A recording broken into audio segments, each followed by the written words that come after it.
The day Ibrahim left everything behind felt like the ground shifting under us. I still remember him walking into the tent, his face set like stone. God has spoken. He said, We are leaving. "Leaving?"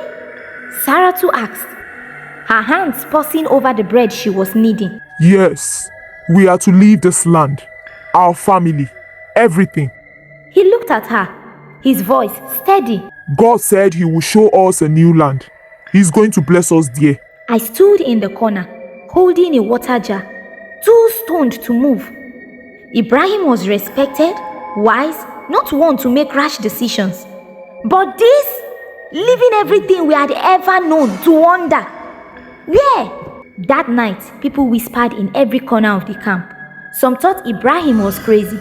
Others said maybe he really had heard from God. I don't know what to believe. The next morning, the tent came down. The camels were loaded. Ibrahim's heads and servants lined up, ready to leave. Saratu's face was pale, but she walked beside Ibrahim without a word. Do you even know where we are going? One of the servants asked. No, Ibrahim said. God will show us. I couldn't wrap my head around it. No plan, no map, no clear destination, just a promise from a God we couldn't see. The first days were hard. Dust clung to our clothes and filled our mouths. People grumbled. I was angry too. Why would God ask this?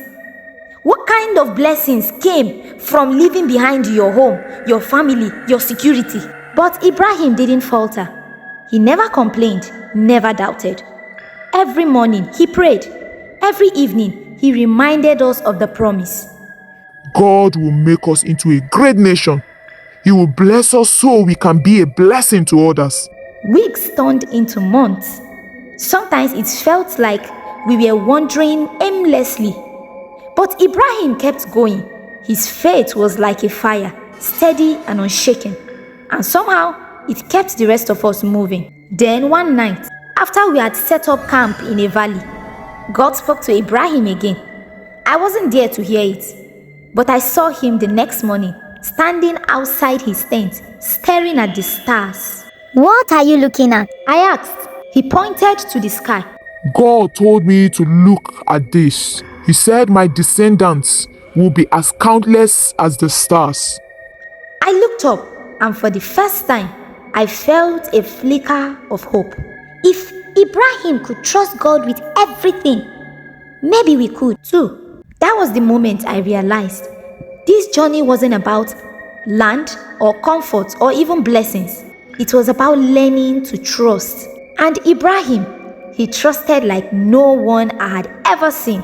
After months of traveling, we finally stopped in a place called Canaan. Ibrahim said this was the land God had promised to give his descendants. The land was beautiful, green hills, valleys with streams, and open skies that stretched forever. But it wasn't empty. People were already living there, powerful people with strong cities. I remember asking, how can this be ours when they are already here? Ibrahim didn't flinch. God will make it happen in His time. He said, one evening, Ibrahim built an altar.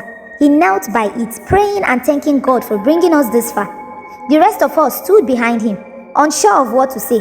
Part of me wanted to believe everything would work out, but another part wondered if we were just strangers in a land we didn't belong in. The days passed and we settled in the land as best we could. But soon a new challenge came. There was a famine. The crops dried up, the streams turned to dust, and the animals grew thin. Ibrahim decided we had to go to Egypt to survive. I thought he had doubted God after everything we had already gone through, but he didn't. This is part of the journey. He said, We will go to Egypt, but the promise hasn't changed.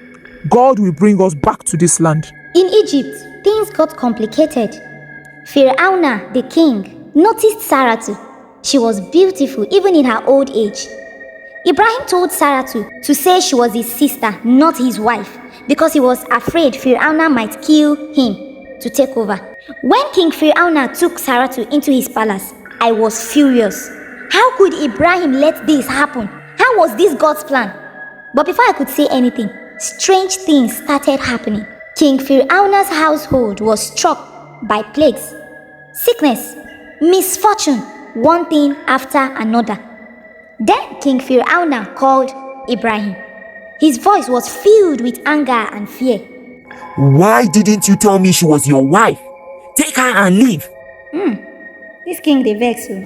We left Egypt quickly with more wealth and animals than we had ever had. Somehow, through all the chaos, God had still provided for us. When we returned to Canaan, Ibrahim went back to the altar he had built. He knelt there again, thanking God. Watching him, I realized something. Ibrahim didn't have all the answers, but he never stopped trusting. The promise still seemed far away, but Ibrahim believed it with his whole heart.